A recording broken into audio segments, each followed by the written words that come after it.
नमस्ते दोस्तों, horizontal thoughts के सभी श्रोतागण को मेरा नमस्कार।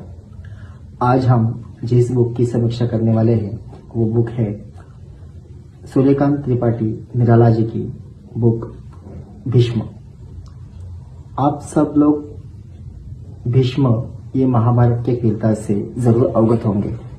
भीष्म को हम सिर्फ इतना ही जानते हैं कि महाभारत जब चल रहा होता है कुरुक्षेत्र में, एक तरफ कौरवों की सेना होती है, एक तरफ पांडवों की सेना होती है। श्री कृष्ण पांडवों की साइड से होते हैं, कौरवों की साइड से भी काफी धुरंधर होते हैं, जिसमें द्रोणाचार्य है, कृपाचार्य है, 100 कौरव होते हैं। और इन जब दोनों में एक घनघोर युद्ध छिड़ जाता है, तो ऐसे परिस्थितियों में भीष्म कौरव की तरफ से मैदान में उतरते हैं। और भीष्म एक महाभारत का ऐसा किरदार था जो अजय था, जिनको मौत आना मुश्किल था, जिनसे लड़ना मुश्किल था, वो अपराजित थे। वो हम सिर्फ महाभारत जब देखते हैं, कहीं सुनते हैं, हम सिर्फ ये देखते हैं कि कुरुक्षेत्र में एक शैया पर, बाणों से लदी हुई मृत्यु शैया पर भीष्म ऐसे मरनासन्न अवस्था में पड़े हुए। बट उसकी कहानी क्या है, ये इस किताब के माध्यम से हमको समझ में आता है।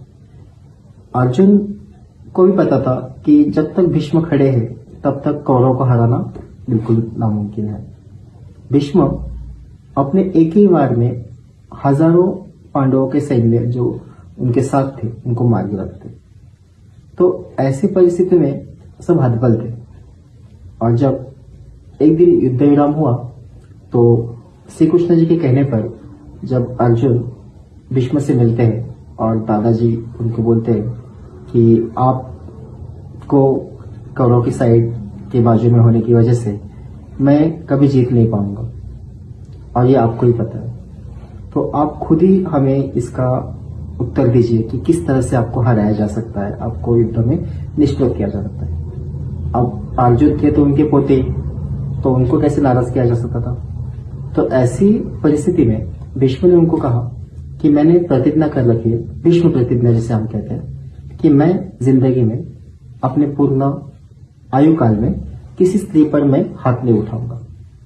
तो क्या कहना था, तो पांडवों की तरफ से जो युद्ध में लड़ रहा था वो शिखंडी, और शिखंडी जो पूर्व जन्म में एक स्त्री हुआ करता था। तो श्री कृष्ण ने अर्जुन के कान में कुछ कहा और वहां से अर्जुन उनकी विदा लेके चले गए। अगले दिन सूर्योदय के बाद जब युद्ध आरंभ हुआ